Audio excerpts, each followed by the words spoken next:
12व्या शतकामध्ये भागवत धर्म मंदिराचा पाया रचणारे ज्ञानराज आणि त्या ज्ञानराजांच्या पासून भागवत धर्माची ही जी इमारत अशी सुंदर उभी राहिली. अनेक लोकांनी त्याच्यावर प्रहार केले, शस्त्राचे केले, शास्त्राचे केले, निंदेचे केले, अपमानाचे केले, सगळ्या प्रकारे प्रहार करून झाले. पण तरी सुद्धा आमचं भागवत धर्माचं मंदिर असं भक्कम उभं आहे. एवढ्या वर्षामध्ये, एवढ्या शतकामध्ये त्याच्या चिऱ्याला सुद्धा तडा गेलेला नाहीये. का हो? मी नेहमी असं सांगते की अलीकडेच्या काही काळात आमच्या शालेय विद्यार्थ्यांना अभ्यासक्रमामध्ये हडप्पा, मोहनजोदडो, हो ना, अशा संस्कृतींचा इतिहास होता. उत्खनन केलं आणि त्या संस्कृती आम्हाला सापडल्या, बरोबर ना? हे मराठी मीडियमला होतं, आता कॉन्व्हेंटला नाही आहे. हे सगळं आहे, वा, हे सगळं उत्खनन करून आम्हाला सापडलं. एकाने विचारावं, ताई हडप्पा संस्कृती, मोहेंजोदडो संस्कृती उत्खनात मिळाल्या, हिंदू संस्कृतीचं काय आहे? तुम्ही हिंदू संस्कृती म्हणून गोडवे गाता, पण हिंदू संस्कृती कुठं आहे? मी म्हटलं, हिंदू संस्कृती अशी आहे की ती उत्खनन करून शोधावी लागत नाही, ती तुमच्या माझ्या रक्तात, रोमात, हाडा मासात भिनलेली आहे. या भूमीचं ज्ञानोबा, तुकोबा हे रसायन होऊन बसलंय. इथली परंपरा, इथले वेद, इथली शास्त्र, इथली पुराणं, इथली उपनिषद, हे सगळं सनातन धर्माचं भूषण ठरावीत, अशा सगळ्या या गोष्टी आहेत. म्हणून आज जगाच्या पातळीवर फक्त तंत्रज्ञान, विज्ञान या क्षेत्रातच नव्हे तर आध्यात्मिक क्षेत्रात सुद्धा विश्वगुरु म्हणून भारताची नोंद झाली आहे. म्हणून मला असं वाटतं की आजचा अभंगाची चाल सुद्धा देश मिश्रित रागात झाली की काय. वा वा, याला म्हणायचं योगायोग. हरीचिया भक्ता नाही भय चिंता. ज्या तुकोबरायांनी आम्हाला भक्ती शिकवली, बरं भक्ती करत असताना फक्त म्हणाले टाळ कुटत बसा मंदिरात, देवळात जाऊन. ज्या काळामध्ये देवळातला देव सुरक्षित राहील की नाही असा विलक्षण काळ होता तुकोबरायांच्या काळात. एकीकडे शककर्ता राजा घडत होता, महाराष्ट्राची राजमाता त्याला घडवत होती. तुकोबरायांनी वारकरी धर्माची पताका आपल्या खांद्यावर घ्यावी, संप्रदायाची पताका वारी करावी, जगाला भक्तीचं मोल सांगावं, भक्तीचं महत्व पटवून सांगावं, पण भक्ती बरोबर शक्तीचं सुद्धा महत्व समजावून सांगावं. आणि त्याच समाजाला हातामध्ये टाळ जरी दिला तरी त्याच समाजाला तुकोबराय म्हणतात, विंचू देव्हाऱ्याशी आला, देवपूजा नावडे त्याला, तेथे पैजाराचे काम, अधमाशी तो अधम. त्यामुळे भक्ती या कन्सेप्टमध्ये, भक्ती या संकल्पनेमध्ये काय काय नेमकं अनस्यूत आहे, काय समाविष्ट आहे? भक्ती करायची म्हणजे नेमकं काय? गळ्यात तुळशीची माळ, कपाळाला टिळा, पंढरपूरची वारी, ग्रंथांचं उत्तम वाचन, पारायण, हरिपाठ, उत्तम पाठ, देवळात बसून सतत टाळ कुटणे, एवढीच भक्ती आहे का? या पलीकडचा व्यापक अर्थ भक्तीचा आम्हाला संतांनी शिकवला, अर्थात तो करून दाखवला. कृतिशीलतेतून आम्हाला ज्ञान कसं देता येईल हे संतांनी समाजाला दाखवून दिलं. म्हणून तर परोपकाराय सताम विभूतया, जगाच्या कल्याण संतांच्या विभूती, देह कष्टविती परोपकारी. त्यांचं येणं याकरता होतं ना, रसातळाला निघालेल्या समाजाला सन्मार्गावर आणणं हे ध्येय होतं, हे जीवनाचं. वास्तविक येण्याचा काही उद्देश नव्हता. माऊली हरिपाठात म्हणते, मागील या जन्मा मुक्त झालो. आम्ही मुक्त झालोय, आम्हाला इथे येण्याची वास्तविक गरज नव्हती, पण तरी आम्ही आलो. तुकोबराय आले, आम्ही वैकुंठीचे वासी, आम्ही इथले नाही, पण आम्ही वैकुंठीचे वासी आलो, याची कारणासी बोलिले जे ऋषी साच भावे वर्ताया. आम्ही या करता आलो. वास्तविक आम्हाला जो आनंद मिळाला तो तुम्हाला द्यायला आम्ही आलो. म्हणून भक्तीच्या प्रांतामध्ये हरिभक्त भरपूर आहेत, पण भक्ती कशी करावी, आणि भक्ती करत असताना कुणी जपजाप्य करतंय, कुणी तीर्थयात्रा करतं, कुणी दानधर्म करतं, कुणी कीर्तनाला येऊन बसतं, कुणी घरातच जपमाळ घेतं, समोर सिरियल चालू असते, हातात जपमाळ असते, ज्याची त्याची भक्ती. परवा एक आजीबाई म्हणली, लाव ग आई कुठे काय करते, हातामध्ये जपमाळ. ती संजना आली की रामकृष्ण हरी, रामकृष्ण हरी, रामकृष्ण हरी. अरुंधती आली की रामकृष्ण हरी, रामकृष्ण हरी, राम. असा जप चालतो. अशी भक्ती ज्याच्या त्याच्या सोयीनुसार आहे. माझं कुणाला काही म्हणणं नाही. गणपती आता येतील काही दिवसांवर, गणपती मंडळाची स्थापना होते, गणपती कुठंतरी कोपऱ्यात असतो, पण दिखावा जो काही असतो, देखावा फार तर मागे पत्त्यांचा डाव रंगेल. भक्ती जो तो ज्याच्या त्याच्या पद्धतीने करतो. पण प्रश्न असा आहे की भक्तीमध्ये नेमकं काय असलं पाहिजे, किंवा ती भक्ती करत असताना आपल्याला आवडते ती भक्ती करायची आहे की भगवंताच्या आवडीकरता भक्ती करायची आहे. एखाद्या मंडळाला जर गणपतीनं दृष्टांतच दिला असेल की बाबा रे, मला आपलं ते अथर्वशीर्ष नको, गणपती स्तोत्र नको, देवाची धर्माची गाणी नको, मला आपलं ते सारखं बाई वाड्यावर या ऐकवा, असा जर एखाद्या मंडळाला जर दृष्टांत दिलाच असेल तर काय सांगावं, आपण कुठे काय बोलणार. मला माझ्या मिरवणुकीला डीजे शिवाय माझी मिरवणूक करायची नाही असं जर बाप्पांनी सांगितलं असेल, पण मला सांगा, हा सगळा थिल्लरपणा भक्तीमध्ये आला. परिणामी भक्तीची व्यापक व्याख्या आम्ही विसरलो. संतांनी आम्हाला हरिभक्त होता यावं इथपर्यंत तयार केलं. भक्तीची परिसीमा काय असावी हे समजावून सांगितलं. आणि या सगळ्यामध्ये जो हरिभक्त या पदवीला पोहोचतो त्या भक्ताला काय काय प्राप्त होतं. बरं, हरिभक्त कुणाला म्हणायचं? जो विभक्त नाही तो भक्त म्हणाले. आज आम्ही सगळे विभक्त झालो आहोत, सगळे विभक्त. 92 कुळी, 96 कुळी, 98 कुळी, याच्यातच आम्ही इतके विभागलो की एक कधी दिसणार. म्हणून आमचा हिंदू धर्म बघा, सगळ्या धर्मांमध्ये आमचा हिंदू धर्म श्रेष्ठ आहे, सनातन वैदिक धर्म आहे. हे जरी असलं तरी संत्र्यासारखा दिसायला वरून दिसतोय, पण फोडल्यानंतर आतून प्रत्येक फोडी वेगळ्या आहेत. इतर पंथांचं बघा, टरबुजासारखा आहे हिरवागार, वरून आम्हाला विभाग दिसतायत, पण आतमध्ये फोडल्यानंतर सगळे एकसंध आहेत. त्यामुळे भक्तीची व्याख्या फक्त देवभक्ती इथपर्यंत सीमित न राहता ती देशभक्ती, धर्मभक्ती, राष्ट्रभक्ती इकडे जावी.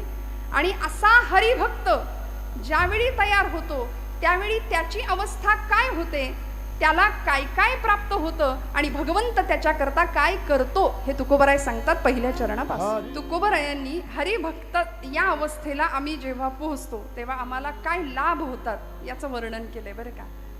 हरीच्या भक्ताला भय नाही पहिली गोष्ट, आणि दुसरी गोष्ट चिंता रहित जीवन खरा हरिभक्त जगतो. तुम्ही आम्ही चिंतेत असतो कायम, तुम्ही आम्ही कायम भयग्रस्त असतो. आणि बघा तुम्ही, कथा कीर्तनाला जाणारा माणूसच फार अगदी घाबरून जगत असतं, होय की नाही. आम्ही निर्भय असावं ही संतांची अपेक्षा आहे. कीर्तनाला रोज येणारा माणूस कायम लो कॉन्फिडन्स आहे, अजिबात आत्मविश्वास नाही, जीवनाकडे सकारात्मकतेकडे बघण्याची दृष्टी नाहीये, जीवनाचा संघर्ष पचवण्याची तयारी नाहीये. पण हरिभक्त ज्यावेळी आम्ही होतो तो भक्त भयरहित भयमुक्त जीवन जगतो. म्हणून आमच्या सगळ्या संतांची उदाहरणं बघा, चरित्र बघा. तुकोबरायांचं चरित्र घ्या, काय होतं महाराजांकडे. आम्ही सदैव सुडके, जवळी येतात चोरही धाके. चोरांनी 10-100 वेळा विचार करावा यांच्या घरात जाताना जाऊ की नको. दारिद्र्य बघून आपल्याकडचंच काहीतरी द्यायची इच्छा व्हावी की काय, म्हणून चोर सुद्धा घाबरायचा तुकोबरायांकडे यायला. पण महाराज निर्भय,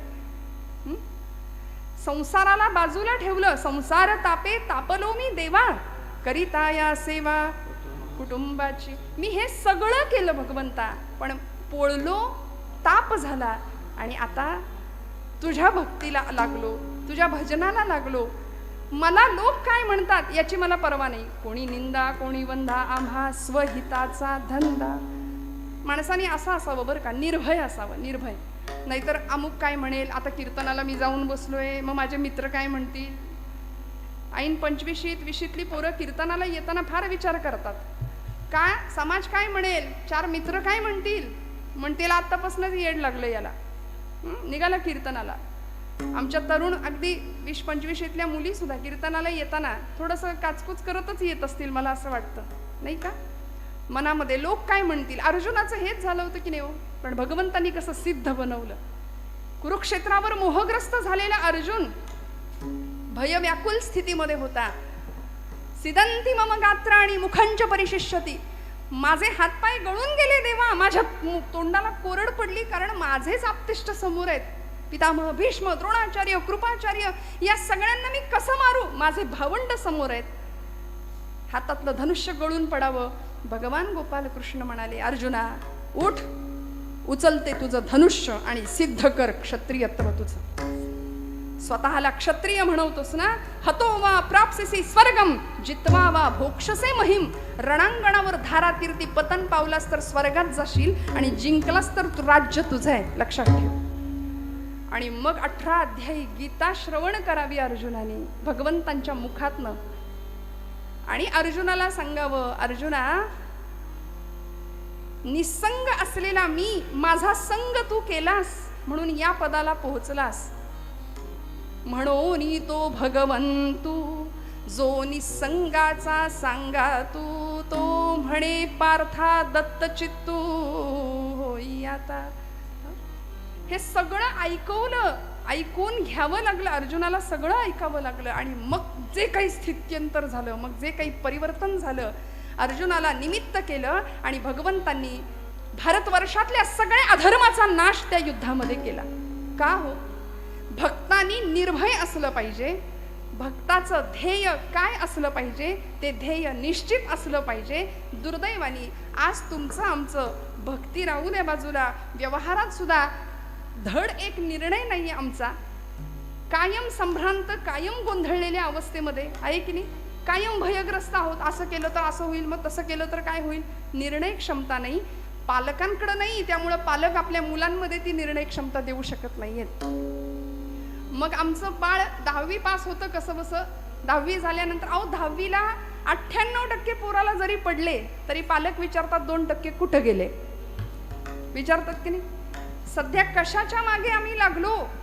खऱ्या अर्थी निर्भय, बलवान आणि पोलादी स्नायूंचे संन्यासी मला हवेत, अशा स्वामी विवेकानंदांनी अपेक्षा केली होती. रामकृष्ण परमहंस म्हणायचे, मला निर्भय संन्यासी हवेत, तर भारतवर्षामध्ये मी काहीतरी बदल करू शकतो. आम्ही सतत भयग्रस्त आहोत, भीतीच्या वातावरणात आहोत. आजूबाजूला वातावरणही तसंच आहे. पण भक्त या पदाला आम्ही जेव्हा पोचतो, ती भक्ती ज्यावेळी फलद्रूप होते, त्यावेळी आमच्याकडे पहिला गुण येतो निर्भयता. का? कारण भगवंतावर जो आम्ही विश्वास ठेवतो तो कसा असतो? निष्काम निश्चळ विठ्ठली विश्वास पाहू नये वास आणि कांच. आता बाकी काही हरकत नाही, काहीही वाटेल ते झालं तरी आम्हाला त्याचा काही फरक पडत नाही. न मिळो खावया न वाढो संतान, न मिळो खावया न वाढो संतान, परिहा नारायण कृपा करो,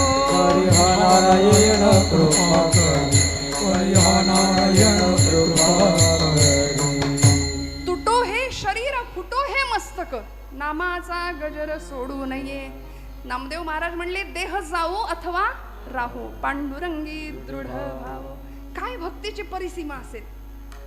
आमचा इतका भक्तीतला सगळा गोंधळ आहे की आम्ही उपास जरी केला तरी दिवसभर इतकं तोंड वाकडं असतं आमचं. भक्ती करताना सुद्धा आम्ही किती संशयाने भक्ती करतो बघा. आम्ही कसे निर्भय होणार, आम्ही कसे चिंतामुक्त होणार? देव आहे की नाही हेच आमच्या डोक्यातनं अजून गेलेलं नाहीये. पक्क ठाम खरंच आहे का देव? नाही तर एवढे उपास तापास करतोय ते वाया जायचं. कोरोनामध्ये लोकांनी घातलेल्या माळा काढल्या की नाही? का? शंका नव्हती. डॉक्टर म्हणले चांगलं चुंगलं खा, काढली माळ. का? खात्री नाही. संशयात्मा विनश्यती असं भगवान गोपाल कृष्ण गीतेमध्ये म्हणतात. मग आपण भक्त आहोत ना, मग आपण विभागलेले, विभक्त असता कामा नये. पक्का ठाम विश्वास पाहिजे. हरिभक्त या पदाला पोहोचायचं असेल. आमची भक्ती संशयाने ग्रासलेली आहे. एकाने मला विचारलं, आता श्रावण आलाय, रोज बेलाची पानं भगवंताला व्हावी म्हणतो, सुरुवात केली खरी, पण शंकर पावला नाही तर? हे पुढचंच अजून सुरुवात पण नाही. आरंभ शूरहा असं म्हणतात आपल्याकडे त्याला. सुरुवात करायची, सुरुवात करतानाच आम्ही नकार इतका जीवनामध्ये भरवलाय. पावला नाही तर काय करायचं? म्हटलं जर तर राहू दे. नाही म्हणले मग देव बदलू का? हे आणि त्याच्यावर आमची उपासना भगवंताला बदलण्याकरता नाही मंडळी. स्वतःला बदलण्याकरता आहे, अंतर्बाह्य तुमच्या माझ्या जीवनामध्ये परिवर्तन व्हावं याकरता भक्ती आहे. म्हणून म्हणतात दुर्दैव जावं याकरता भक्ती नाही करायची, दुर्दैवाचे घाले सहन करण्याची शक्ती मिळावी याकरता भक्ती आहे. विठ्ठल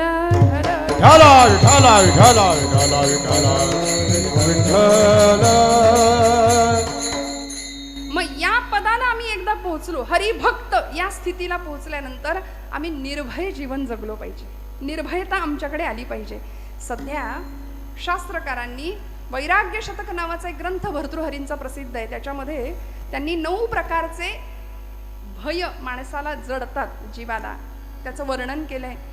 भोगे रोग भयम, कुलेच्युती भयम, वित्ते नृपालाद भयम, माने दैन्य भयम, गुणे खल भयम, रूपे जरायाद भयम, शास्त्रे वादी भयम, बले रिपु भयम, काये कृतांताद भयम, सर्वे वस्तु भयान्वितं भुवि नृणां वैराग्यमेवा भयम. काय सांगितलं? भोगे रोग भयम, 9 प्रकारची भय आहेत. माणूस कायम भयामध्ये घाबरलेला आहे. भोगी माणसाला, ज्याला सतत भोग हवे असतात, सुखाचे, यशाचे, अनेक प्रकारचे भोग मनुष्य इथे आल्यानंतर भोगतो. भोगी माणसाला रोगाची भीती आहे, शास्त्रकार म्हणाले. भोगे रोग भयम, कुले च्युती भयम, कुलवान शीलवान जो माणूस असतो ना, कुळाचा ज्याला अहंकार असतो, तो च्युत होण्याची भीती असते, त्याला पदच्युत होण्याची भीती असते. आपण जरा काही वेडवाकडं वागलो तर लोक काय म्हणतील, लोक काय म्हणतील याचाच विचारात तो कायम असतो. भोगे रोग भयम, कुलेच्युती भयम, वित्ते नृपालाद भयम. वित्त म्हणजे पैसा. म्हणाले कशाची भीती असते हो? ज्याच्याकडे भरपूर पैसा आहे त्याला राजाची भीती. हे पूर्वीच्या काळचं, पण आता सोपं सांगू का, इन्कम टॅक्स वाल्यांची फार भीती असते. वित्ते नृपालाद भयम, माने दैन्य भयम. मानी माणसाला दीनतेची भीती आहे. जो स्वतःचा मान सन्मान जपण्यामध्येच गुंतलेला असतो ना, तो लोक काय म्हणतील, 100पैकी 99 माणसं त्याला चांगलं म्हणतात, पण एक माणूस वाईट म्हणत असेल तर त्याचं सगळं लक्ष त्या माणसाकडे असतं की हा माणूस मला वाईट म्हणतोय. आणि खरं सांगू का, जग चांगलं म्हणतं, शेजारी कधीच चांगले म्हणत नाहीत. म्हणतात का? म्हणून निंदकाचे घर असावे आपल्याकडे म्हण आहे की नाही. पण आपल्या सगळ्यांना चांगले शेजारी भेटले असतील अशी आशा करते बरं का. त्यामुळे जगाने कितीही कुणी काही म्हटलं तरी मानी माणूस दीनतेचं भय बाळगून असतो. माने दैन्य भयम, गुणे खल भयम. गुणवान माणसाला शत्रूची भीती असते. रूपे जरा याद भयम. रूपवान माणूस असतो की नाही त्याला म्हातारपणाचं भय असतं. हे माझं म्हणणं नाही, वैराग्य शतकातला श्लोक आहे भर्तृहरींचा, शास्त्रकार सांगतायत. रूपवान माणसाला जरा म्हणजे म्हातारपणाचं भय आहे. म्हणून तर जगामध्ये आत्ता परवाच तो रेशो सांगितला बघा कुठेतरी, भारतामध्ये 60 लाख नुसती सलून आहेत. म्हणजे सौंदर्य प्रसाधनासाठी जे काही उत्पन्न भारतामध्ये जातंय किंवा लोक त्या गोष्टीकडे जितकं लक्ष देत आहेत. रूपे जराया भयम. रूपवान माणसाला म्हातारपणाचं भय आहे. पण हे अंतिम आहे की नाही सत्य. 25व्या वर्षी जी देहाची अवस्था आहे ती 75व्या वर्षी असेल का? मान्य करावं माणसानी. आम्ही कीर्तनामध्ये बऱ्याचदा नारदीय कीर्तन, आता तुम्हाला माहिती आहे मी मागच्या वेळी नारदीय कीर्तन इथं केलं होतं. मग ते उत्सव असा असतो की सलग कीर्तनं एकाच ठिकाणी असतात. मग मी एके ठिकाणी असं म्हटलं, मला राणी लक्ष्मीचं चरित्र सांगायचं होतं, झाशीच्या राणीचं. म्हटलं तरुण मंडळी जरा समोर पाहिजेत. पण मी असं म्हटलं की उद्या जरा काळे केस अपेक्षित आहेत, आज सगळेच पांढरे केस आहेत. माणसं एवढी हुशार, दुसऱ्या दिवशी सगळे डाय करून आले, हेअर डाय. सगळ्यांनी केस रंगवले. आम्ही जागच्या जागी डाय व्हायची वेळ आली. परिणाम रूपे जरायात भयम. वर्ण तिकीट पाठवले, भगवंतांनी निरोप दिलाय की बाबा झाला तुझा उत्तर रंग सुरू, आयुष्याचा उत्तरार्ध सुरू झाला 40 नंतर. मान्य करावं माणसाने. पण नाही, रूपे जराया भयम, शास्त्रे वादी भयम. शास्त्रवान शास्त्रपंडित निपुण माणसाला वादाचं भय असतं. गुणे खल भयम. गुणवान माणसाला शत्रूचं भय आहे. काये कृतांता भयम. आणि शरीराला मृत्यूचं भय आहे. किती घाबरू नये बघा आम्ही. शरीर मृत्यूने भयभीत आहे. आता येईल का उद्या येईल. कोरोनाच्या काळात आपल्याला सगळं मृत्यू असा गिरट्या घालत होता आमच्या आजूबाजूला. आमची माणसं कितीतरी गेली है की नाही. शरीराला मृत्यूचं भय आहे. काये कृतांतात भयम. पण उपजेते नाशे नाशिले पुनरपि दिसे हे घटिका यंत्र जैसे परिभ्रमे गाजर माऊली म्हणते. तर आम्ही हे मान्य करावं आणि निर्भय राहावं. म्हणून तर तुकोबारायांना मरणाचा सोहळा करता आला. तुम्हाला मला करता येत नाही. तुम्ही आम्ही आपण म्हणू मरणाचा कुठे सोहळा असतो का? पण महाराज म्हणतात आपुले मरण पाहिले म्या डोळा, धन्य तो सोहळा अनुपम्य. सोहळा केला, मरणा हाती सुटली काया, असं तुकोबराय म्हणतात. का हो? कारण निर्भय झाले, निर्भय अवस्था प्राप्त झाली. तुम्हाला मला ती अवस्था प्राप्त व्हावी म्हणून हरिभक्ताची लक्षणं आणि भक्ताचे लाभ तुकोबराय सांगतायत. बघा तुम्ही कुठल्याही गोष्टीच्या बाबतीत आम्ही एखादी गोष्ट करायला गेलो तर आपण पहिला प्रश्न विचारतो, मग मी हे केलं तर त्याने मला काय मिळेल? हे मी केलं तर मग काय होईल? मला काय मिळेल? प्राप्ती काय? लाभ. सध्या मनुष्य सगळ्यातनं लाभ बघतो, बरोबर ना? सगळ्या गोष्टीतून आपल्याला काय मिळेल, फायदा काय मिळेल. तुकोबरायांना आमच्या सगळ्यांची ही मनोवृत्ती माहिती आहे. म्हणून म्हणले भक्ती करा, हरिभक्त व्हा, तुम्हाला काय काय मिळेल. मोठीच्या मोठी यादी सांगितली या अभंगामध्ये. पहिली गोष्ट निर्भयता तर आहेच आहे, आणि अशी निर्भयता होती म्हणून अनेक हरिभक्त भक्तीच्या प्रांतामध्ये यशस्वी झाले. नवे पांडुरंगाला, आपल्या उपास्य देवतेला आपलंसं केलं. आमची राधाराणी असेल, मीराबाई असतील, कान्होपत्रा असतील, जनाबाई असतील. जनाबाईंना तर सुळावर चढवण्याची शिक्षा सुनावली गेली नव्ह, पण निर्भय होत्या. पांडुरंगाला जाब विचारायच्या, अरे विठ्या विठ्या मूळ मायेच्या कारट्या. पुढचं फार वाईट बोलले, तिथे नाही बोलू शकत. जनाबाई का हो? हक्क होता परमेश्वरावरती, आणि जो खरी भक्ती करतो त्याचा प्रेमळ हक्क भगवंतावर असतो. तुम्ही आम्ही हक्क नाही दाखवू शकत, कारण आम्ही लबाड भक्त सगळे. आमची भक्ती म्हणजे फक्त दाखवण्यापुरती. खरं सांगू, ब्रह्मचैतन्य गोंदवलेकर महाराज म्हणतात की आपली भक्ती अशी असली पाहिजे की आपल्या घरच्यांना सुद्धा कळलं नाही पाहिजे आपला परमार्थ. इतका लपून परमार्थ पाहिजे. आपल्या शेजारच्याला सुद्धा कळलं नाही पाहिजे. आम्ही मात्र सगळीकडे दाखवत आमचा परमार्थ करतो. जनाबाईंचा परमार्थ असा होता, दळिता कांडिता तुझं गाईन अनंता. जात्यावर दळायला बसावं आणि पांडुरंगाला बोलवावं. दिशा उजळल्या गेला कोंबडा अरहून, दिशा अरहून, सूर्याचं किरण येती डोंगरा मागून. हो, सूर्याचं किरण येती डोंगरा मागून.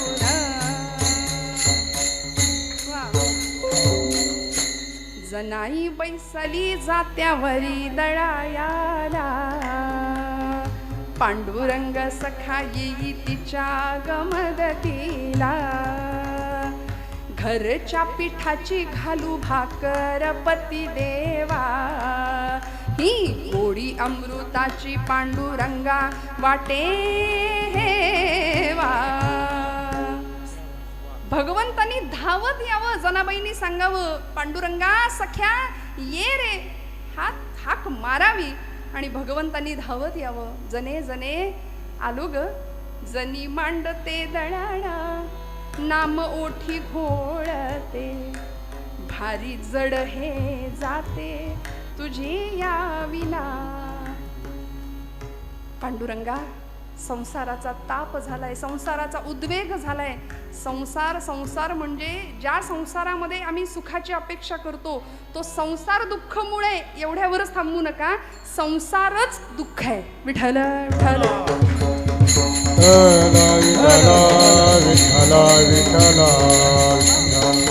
म्हणून हाक मारावी आणि पांडुरंगाने धावत यावं. आज तुम्ही आम्ही बोलवल्यानंतर पांडुरंग येतो का हो? येईल का? नाही. ब्रह्मचैतन्य महाराज म्हणायचे, माझ्या रामाकडं तुम्ही 2 पावलं चाला, माझा राम तुमच्याकरता 20 पावलं चालत येईल. तुम्ही चाललाच नाही तर तो म्हणेल तू तुझ्या जागी बरा, मी माझ्या जागी बरा. आमचा असं आहे, आम्हाला देवाकडून सगळं पाहिजे, देव नको. आहे की नाही? यादी लिस्ट तयार आहे आमची, हे पाहिजे ते पाहिजे ते पाहिजे. भक्ती करतो, सकाम भक्ती करतो. देवा अमुक अमुक अमुक अमुक एवढं सगळं मिळू दे तर आम्ही, म्हणजे आमच्याकडे नवसाची पद्धत आहे की नाही, कौल लावतो आम्ही, नवस करतो. ही सकाम भक्ती झाली. पण संतांनी निष्काम भक्ती करावी. जनाबाईंची निर्भयता काय होती? जनाबाईंनी भगवंताला बोलवावं आणि भगवंतांनी धावत यावं. कारण जनाबाई म्हणायची, अरे अरे विट्या मूळ मायेच्या कारट्या.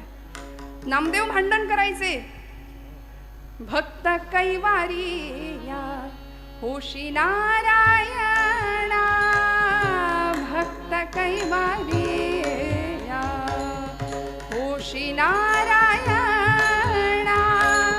बोलता वचन काय लाज, काय लाज, पंढरी निवास सखा पांडुरंग,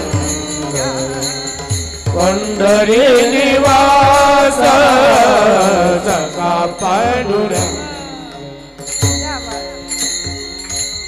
नामदेव महाराज म्हणायचे, तुला माझ्याशी बोलायला लाज वाटते काय रे देवा? असं आम्ही बोलू शकतो का? नाही. का? मला सांगा. आम्ही सगळ्या माता भगिनी, मी थोडंसं या वर्गाला बोलते, की आपलं पोटचं लेकरू जर दिवसभर उपाशी असेल, जेवलंच नाही, तर आपल्याला किती वाईट वाटतं.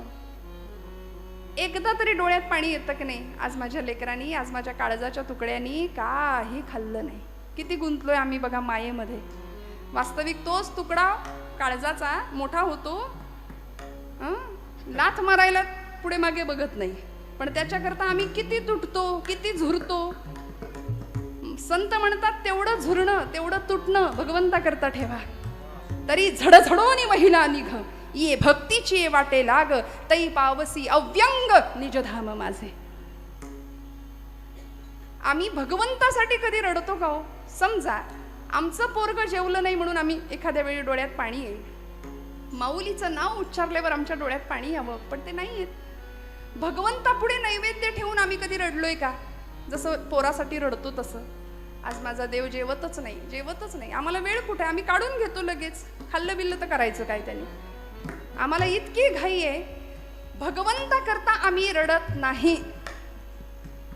आणि खरं सांगू का, नामदेव महाराज रडले म्हणून पांडुरंग जेवला. अज्ञान स्वामी रडले म्हणून रामराय जेवले. ब्रह्मचैतन्य महाराज रडले म्हणून राम जेवला त्यांच्या हातनं. इथे आम्ही रडणारं कुणी नाही, त्याला बोलवणारं तर कुणी नाही.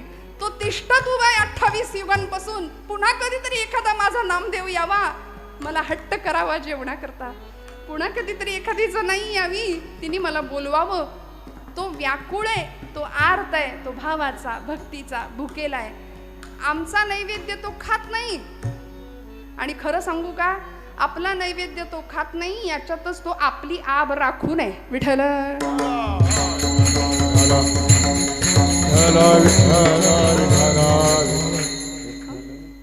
आहे की नाही? भगवंत आपला नैवेद्य खात नाही, हे बरं आहे एका अर्थी. त्यांनी जर खायला सुरुवात केली तर अनंत हस्ते कमलावराने, देता किती घेशील दो कराने, नेईल जेव्हा ते तू क्या करानी, किती रक्षसी मग दो करानी. इतकं दिलंय त्यांनी, आणि ते सगळं जर काढून घ्यायला लागला तर मग काही आपलं खरं नाही.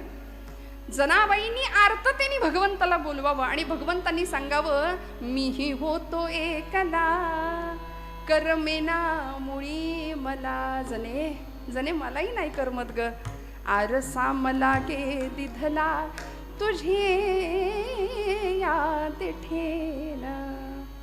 पांडुरंगा सख्या आलास का रे?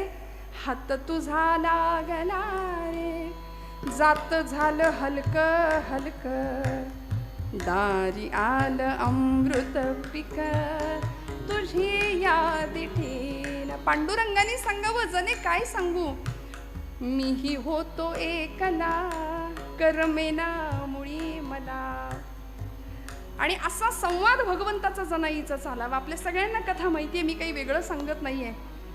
एखादी कथा जर सांगायला लागली ना, लोक म्हणतात ऐकलंय, माहितीये, परत काय. हे स्वतःला सॉफिस्टिकेटेड समजणारी माणसं बरं का, कीर्तनातली. श्रद्धा नाही, भाव नाही, व्यवहारातलं मोठे पण इथं सुद्धा जपणारी काही मंडळी असतात, पण आपल्यापैकी तसं नाहीये कुणी, याची मला जाणीव आहे. त्यावेळी प्रत्येक वेळी आमचा भाव जागृत होतो, आम्ही तिथं पोहोचतो. जनाबाईंचा भाव काय असेल एका क्षणापुरतं का होईना आम्हाला जाणवतं. आणि ज्यावेळी पांडुरंगाने दळायला सुरुवात करावी, भगवंताला सांगावं जनाईनी, पांडुरंगा तुला सवय नाही बाबा, कंबर बिंबर दुखेल. आडवे झाले भगवंत, गळ्यातला रत्नहार काढून टाकला, थंडी होती म्हणून जनाबाईनं आपलं कांबळं टाकावं. इकडे पहाड झाली, भूपाळीचे स्वर कानावर पडले. सगळे पुजारी म्हणतायत भूपाळी आणि लक्ष हाराकडं. विषयात बडबडलेली माणसं याहून दुसरं काय करणार. सगळी बडबड गडबड सुरू झाली. सगळे विकारग्रस्त आम्ही माणसं, आम्ही सगळं याकडेच लक्ष देतो. बघा तुम्ही, ताबडतोब जनाईवर आळ घेतला गेला, तिला पकडलं गेलं. आपली कथा पुढची सगळी माहिती आहे तुम्हाला. जनाबाईंना सुळावर द्यायचं ठरलं आणि सुळावर जाताना जनाबाईंनी पांडुरंगाला जाब विचारावा, भगवंता दळिता कांडिता तुझं गायीन अनंता म्हणून प्रत्येक काम करताना तुला आठवलं, तुझं स्मरण केलं. कुठल्याही कामामध्ये प्रत्येक श्वासाला मी तुझं नाम घेतलं. पांडुरंगा हा दोष मला लागावा अशी जर तुझी इच्छा असेल तर ठीक, तुला हवं तसं होईल.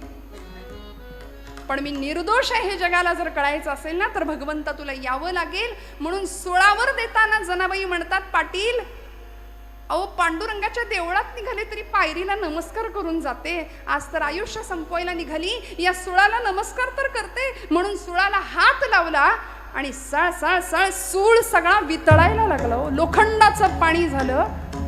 आता जर हे असं नवीन पिढीला सांगितलं तर फार पुढारलेली, फार शिक्षण घेतलेली मंडळी म्हणतात हे काही पटत नाही, बुद्धीला पटत नाही. पण बुद्धीपेक्षा भावनेनी इथे विचार करायचा असतो.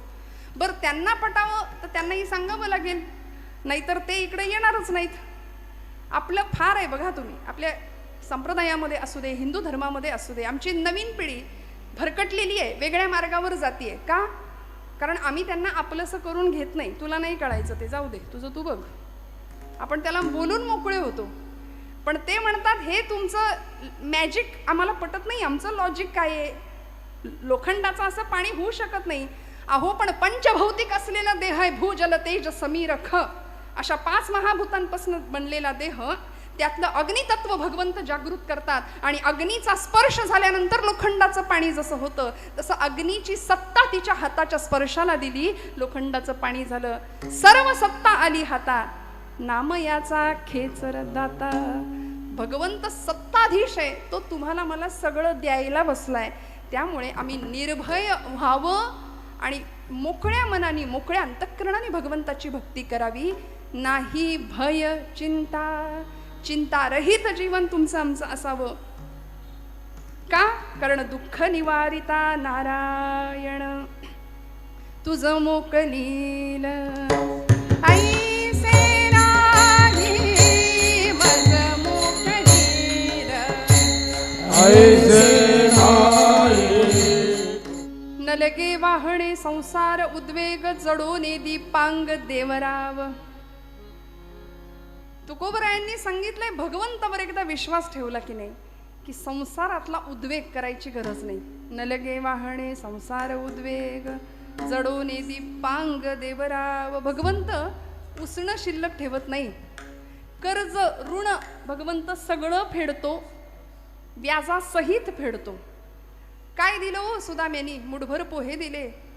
ऋण तरी मुठभर पोहे, त्याच्या व्याजात हे मनगरी ती. व्याज म्हणून सुवर्ण नगरी दिली. मग म्हणाले मुद्दलाचं काय झालं?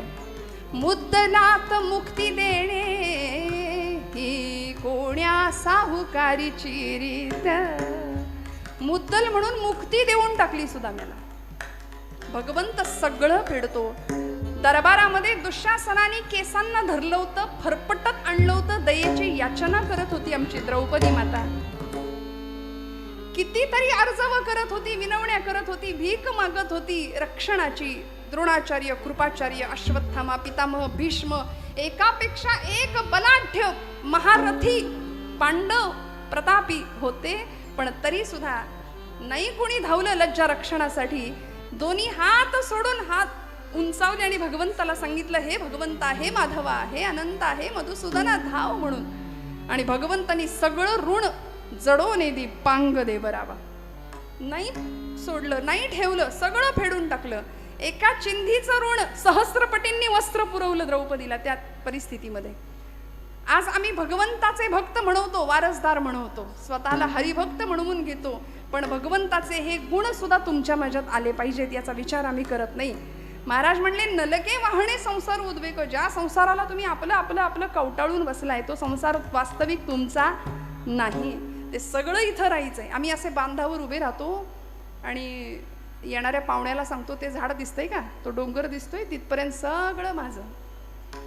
ती वसुंधरा माता, ती धरणी माता हसते तुमच्यावरती, म्हणते याचा पंजा सुद्धा हेच म्हणायचा, याचा आजा सुद्धा हेच म्हणायचा. हे सगळं अहंता आणि ममता या दोन गोष्टी अत्यंत घातक आहेत, मी आणि माझं.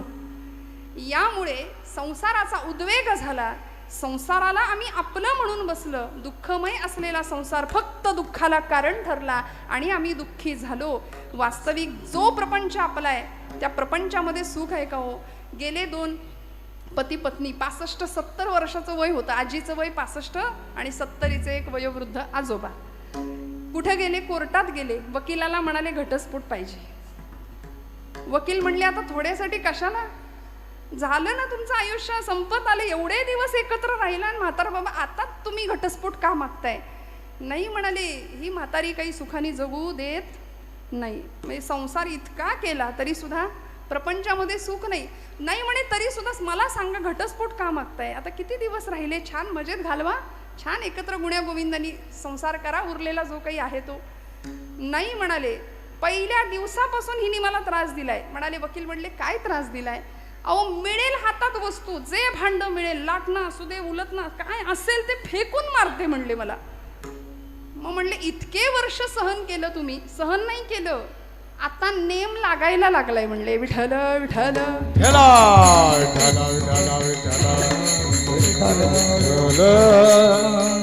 इतके दिवस सगळी प्रॅक्टिस झाली म्हणूया.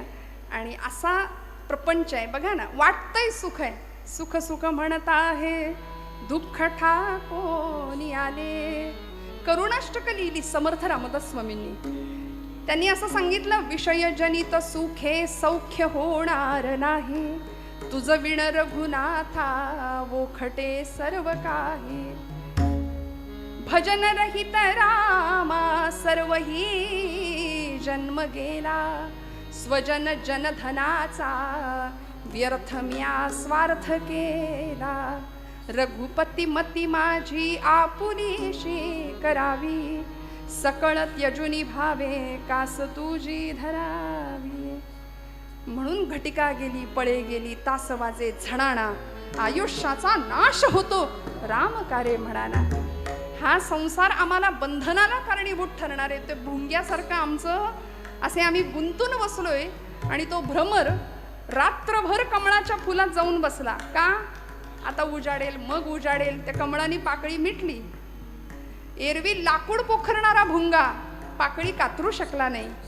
मनात आलं असतं तर पटकन बाहेर पडता आलं असतं, पण तिथे बंधनात, संसार प्रेम बंधनात अडकला. आमचं असंच होतं.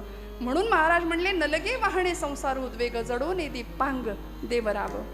बर परमार्थासाठी आवश्यक असलेल्या 2 गोष्टी, अभंगाचं 3रं चरण. असो द्यावा धीर सदा समाधान, असो द्यावा धीर सदा समाधान, असो द्यावा धीर सदा समाधान, असो द्यावा धीर सदा समाधान, असो द्यावा धीर सदा समाधान, असो द्यावा धीर सदा असो द्यावा धीर सदा समाधान, असो द्यावा धीर सदा समाधान. आहे नारायण जावाले, आहे नारायण जावाले,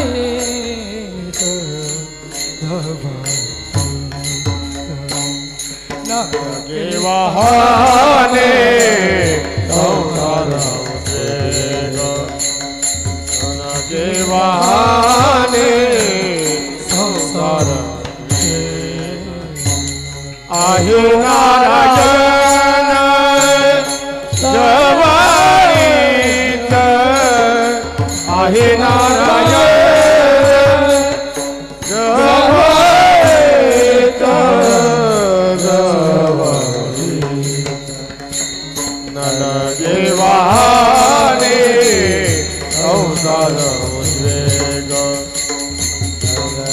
वहाने संसार उद्रेक असो द्यावा धीर सदा समाधान. महाराज आश्वासक शब्द वापरतात, आहे नारायण जवळीच. हं? तुलसीदासजी म्हणतात, चीटी के पाव में घुघरू बजे वो भी नाद श्री रघुनाथ सुने. एवढं त्याचं आमच्याकडे लक्ष आहे, पण आम्ही बेभानपणे आयुष्य जगतोय. आम्हाला भ्रांत आहे कशाची, सुख कसं मिळेल, संपत्ती कशी कमवता येईल. सध्या सगळ्या जगाची भूक एक आहे, सत्ता, संपत्ती, पैसा, श्रीमंती. मेलेल्याच्या टाळूवरचं लोणी सुद्धा ओरबाडून घेण्याची वृत्ती समाजामध्ये आपण आज पाहतोय. पण असो द्यावा धीर सदा समाधान. महाराजांनी 2 शब्द महत्वाचे वापरले परमार्थासाठी आवश्यक, धीर. आणि ते परमार्थातच नाही, तो व्यवहारात सुद्धा महत्वाचा आहे बरं, धीर. आज तुम्ही आम्ही सगळे अधीर आहोत. जीवनामध्ये शांतता नाही, समाधान नाही, स्वास्थ्य नाही, सगळं आहे पण समाधान नाही. 50 लाखाचा मोबाईल, टीव्ही सगळं आहे घरामध्ये. पोरांकडे गाड्या मस्त, अगदी त्या शिवजयंतीला पुंगळ्या काढून फिरवतात. जगाचं काही बेफिकीर, जगाचं भानच नाही हो आम्हाला. व्यसन आणि फॅशन याच्या आहारी गेलेली आमची तरुणाई. मला कधी कधी वाटतं त्यांच्या त्या पॅन्ट बघितल्या तर असं वाटतं माणसांपेक्षा उंदरं जास्त आहेत की काय घरात यांच्या. सगळं शिकवायची वेळ आली की नाही, केशभूषेपासून वेशभूषेपर्यंत. का हो, कुठे चाललो आम्ही? एक काळ असा होता, म्हणजे एखाद्याच्या घरात आपण गेलो आणि पटकन चहा आला समोर. पूर्वीच्या काळी गुळाचा चहा प्यायची पद्धत पूर्वी. आता जुनं ते सोनं म्हणून आता आम्ही तेच करतोय, आहे की नाही. पूर्वी माणसं दूध न घातलेला चहा द्यायची, तेव्हा आपली माणसं काय म्हणायची, म्हणजे गरीबाच्या घरचा चहा, काळा चहा. आता ते श्रीमंतीचं लक्षण झालंय. ठिकठिकाणी फाटलेले ग्रीन टी, अजून ब्लॅक टी, त्याला नावं दिली आम्ही, वा वा, लेमन टी. बरं, ठिकठिकाणी फाटलेल्या जीन्स ते श्रीमंतीचं लक्षण झालं. आमच्या इथल्या आजीनी सांगावं, साडी फाटली तर जोडून रफू करून, आहे की नाही, वापरायची. गरिबीत माणसांनी हे दिवस काढले म्हणून नव्या पिढीला हे सगळं भोगायला मिळतंय. आणि आम्ही हे सगळं विसरून घरातलं 2 वर्षाचं पोर घरातल्या म्हाताऱ्या आजीला म्हणतं, आजी तू गप, तुला काही कळत नाही.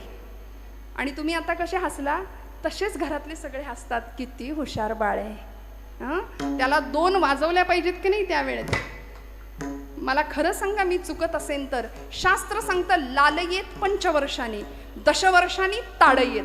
5 वर्षापर्यंत दात झाले लाडकोड. 10 वर्षाच्या पुढे, 5 वर्षाच्या पुढे पोरग गेलं की फटके देता आले पाहिजेत वेळेच्या वेळी. नको तिथे नाही तितकं जर कौतुक झालं ना, तर मग फार भरकटले पण यायला वेळ नाही लागत.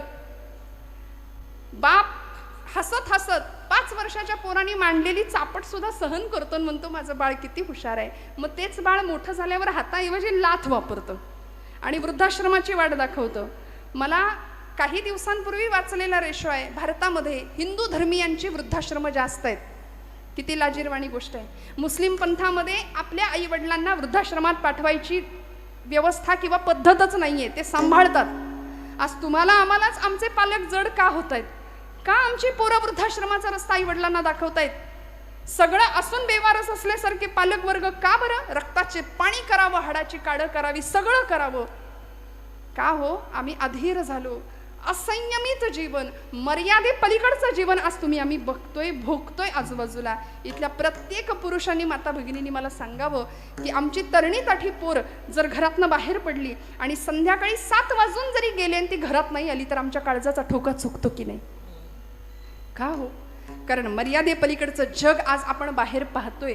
मग अशा परिस्थितीमध्ये आम्ही भपकेपणाकडे लक्ष द्यावं, भप्पकपणाकडे लक्ष द्यावं की आहे त्याच्यामध्ये समाधानी राहून खऱ्या अर्थी आमच्यातलं आत्मतत्व जागृत करावं, खऱ्या अर्थी परमार्थाची कास धरावी आणि मुलींना स्वसंरक्षण कसं करता येईल यासाठी आम्ही त्यांना सिद्ध आणि कटिबद्ध बनवलं पाहिजे की नाही? मला सांगा. असे टपून बसलेत, कधी आमच्या उमऱ्यात येतील सांगता येत नाही. लव जिहादवाले आमच्या पोरीबाळींना फूस लावून फसवून घेऊन जात आहेत, धर्मांतर सरळ घडतायत. आणि हा परिसर तुम्हाला मला काही मी काय सांगावं इथं येऊन? आपण सगळं जाणता, आपल्या सगळ्यांना सगळं माहिती असतं. फक्त ज्यांनी बोलायला हवं ती मंडळी बोलत नाहीत, म्हणून सगळं बिघडतंय. नको बोलायला हवे त्यांचे आवाज भयंकर वाढतायत. धर्मावरती विशिष्ट प्रकारे घाला घातला जातोय.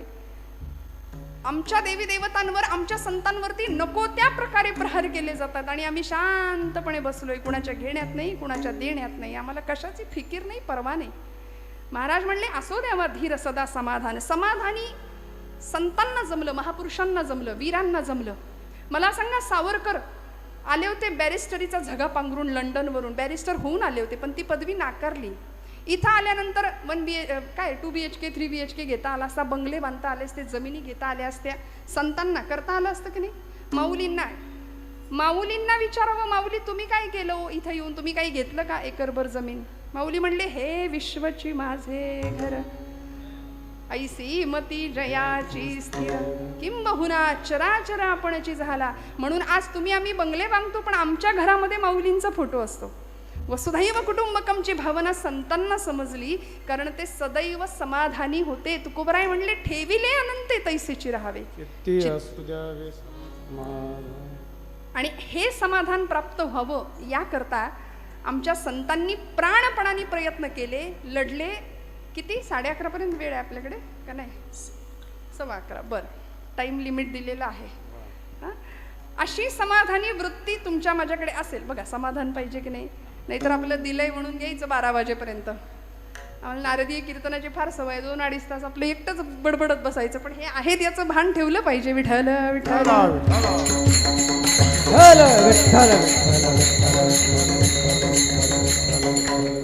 आहे नारायण जवळीचं. म्हणून बघा तुम्ही, देशभक्त असू दे, देवभक्त असू दे, या सगळ्यांनी भगवंताचं अधिष्ठान समोर ठेवलं.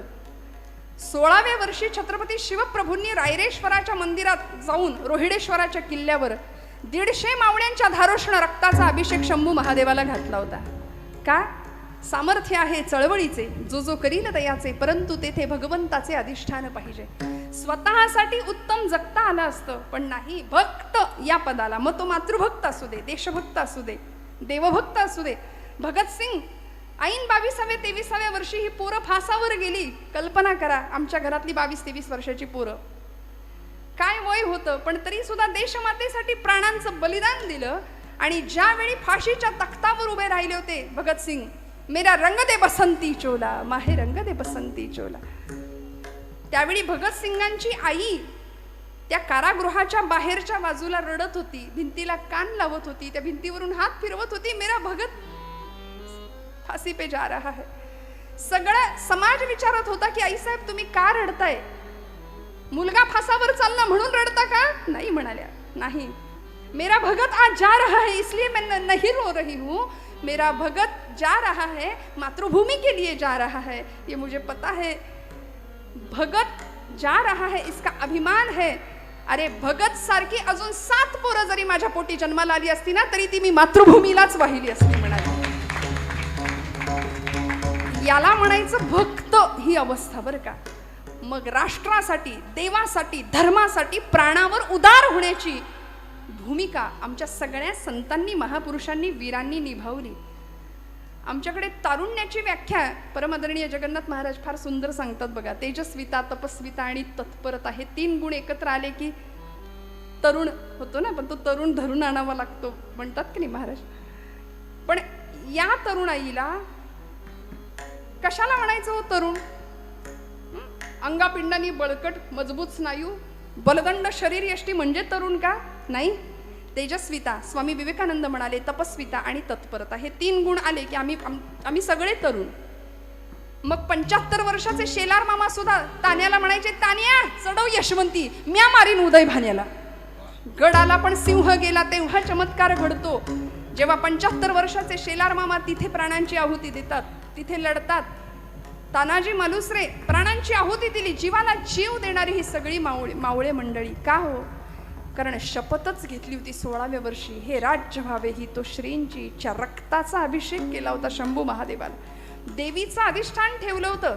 देवी उमे कालिके आदिशक्ती शिवानंदिनी भक्त कल्याणिनी चंडासुर छेदिनी भद्रकालिनी शंभासुर प्राण संहारिणी दाक्षायणी शैल राजेंद्र कन्ये जगत्स्वामिनी राजेश्वरी कुळाची भवानी तुला प्रार्थितो हा शिवाजी रणी दे जय स्वामिनी देवी उमे काली हे आदिशक्ती शिवानंदिनी भक्त कल्याणिनी चंडासुरच्छेदिनी भद्रकालिनी शंभासुर प्राण संहारिणी कुळाची भवानी तुला प्रार्थितो हा शिवाजी रणी दे जय स्वामिनी. आई जगदंबेची पूर्ण कृपा होती म्हणून हा राजा सिंहासनाधीश्वर छत्र चामर परिधान केलेली पण तरी सुद्धा गळ्यामध्ये देवी भक्तीची कवड्याची माळ घालत होता. हातामध्ये पोत घेऊन देवीचा भुतिया म्हणून गोंधळी बनून नाचत होता.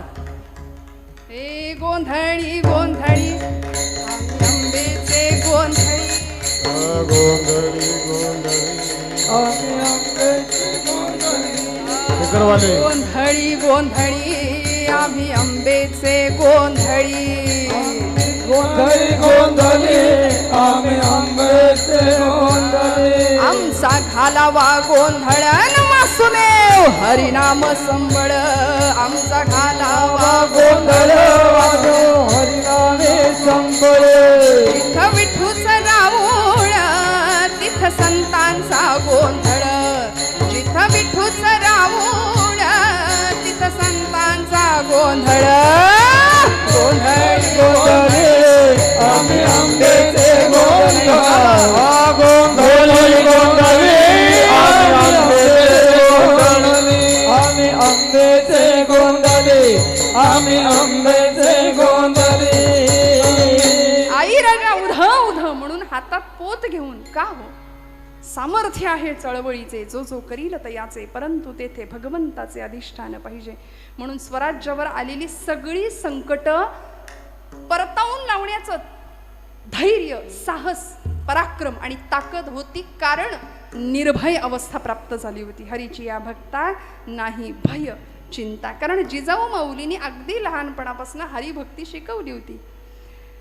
रावणाला मारणारा राम शिकवला होता कंसाला मारणारा कृष्ण शिकवला होता पराक्रमी कीचकाची छाती फोडणारा भीम शिकवला होता. आता आमच्या पोरांना विचारा भीम म्हणजे काय हो ते पोरग म्हणतं छोटा भीम कार्टून मधला लाडू खातो पण पांडव प्रताप पांडव गीतेमध्ये वर्णन केलंय धर्मो विवर्धति युधिष्ठिर कीर्तनेन पापं प्रणश्यति वृकोदर कीर्तनेन माद्री सुतो कथयतां न भवन्ति रोगाः शत्रुं विनश्यति धनंजय कीर्तनेन. प्रत्येक पांडवाचं गुणवर्णन केल्यानंतर आम्हाला फायदा आहे लाभ आहे. धर्मो विवर्धति युधिष्ठिर कीर्तनेन धर्मराजांबद्दल ऐकल्यावर बोलल्यावर धर्मभावना जागृत होते. शत्रुं विनश्यति धनंजय कीर्तनेन शत्रूंचा नाश होतो अर्जुनाचं चिंतन केल्यावर गुणवर्णन ऐकल्यावर पराक्रम ऐकल्यावर. वृकोदर म्हणजे भीमसेन भीमांचं गुणवर्णन ऐकल्यानंतर अंतःकरणातली पापभावना जाते आणि माद्रीसूत म्हणजे नकुल सहदेव यांचं वर्णन ऐकल्यानंतर रोगांचा नाश होतो. मग हे सगळं आम्ही ऐकायचं सोडून आज आमचे हिरो बदलले आदर्श बदलले असो माझा त्याबद्दल बोलण्याचा आत्ता तरी भाव नाही आहे पण या पलीकडे जाऊन तुकोबराय सांगतात आहे नारायण जवळीचा थोडा विश्वास ठेवा भगवंत आहे आणि तो आहे. बरं दर्शनशास्त्रामध्ये ईश्वरी अस्तित्वाच्या काही खुणा सांगितल्या जातात. परमेश्वर आहे याच्या खुणा अचानक सुगंध येतो अचानक मंद वारा येतो अनाहत नाद ऐकू येतो बासरीचा मंजूळ स्वर कानी येतो. वारीतल्या लोकांना अनुभव असतात कुठेही फुल नसतं पण अचानक सुगंध येतो आणि जिथं सुगंध आहे तिथं कृष्ण परमात्मा आहे. दर्शनशास्त्र आहे भगवंत आपल्या अस्तित्वाची खूण देतोच देतो फक्त ती जाणून घेण्याची भावना असावी. आणि मग नवविधातल्या सर्वश्रेष्ठ भक्तींमध्ये अशी एक भक्ती आहे त्या भक्तीकडे जाताना पहिली भक्ती तुकोबर आमचे भागवतकार सांगतात श्रवणम कीर्तनम आणि या कीर्तन भक्तीमध्ये असलेली नाम साधन ही भक्ती ती आम्हाला नित्य निखळ परमानंद दिल्याशिवाय राहणार नाही. म्हणून हाताने टाळी मुखाने नाम विठोबा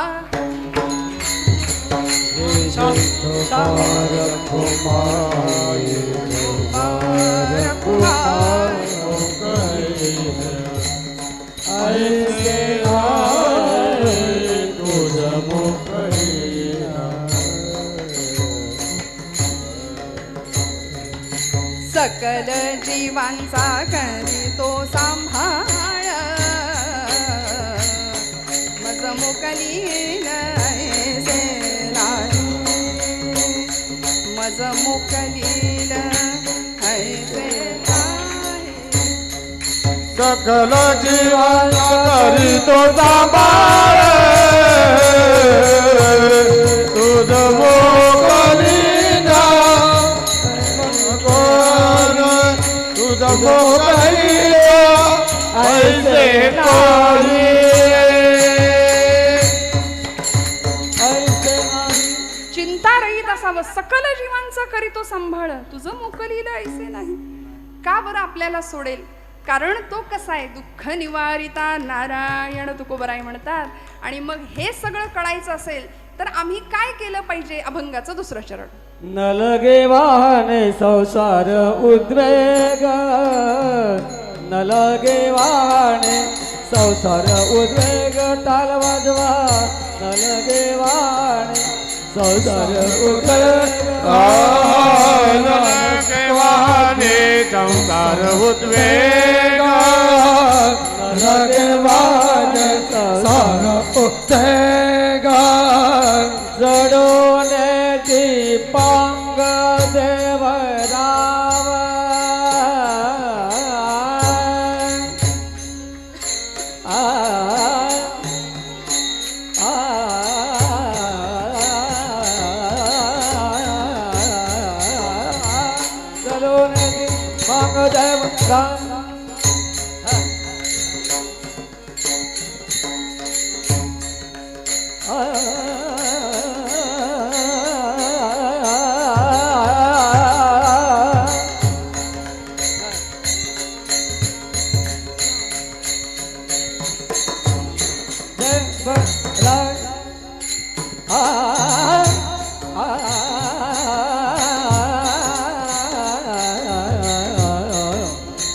जडोने दीपांग देवराव राजा देवराय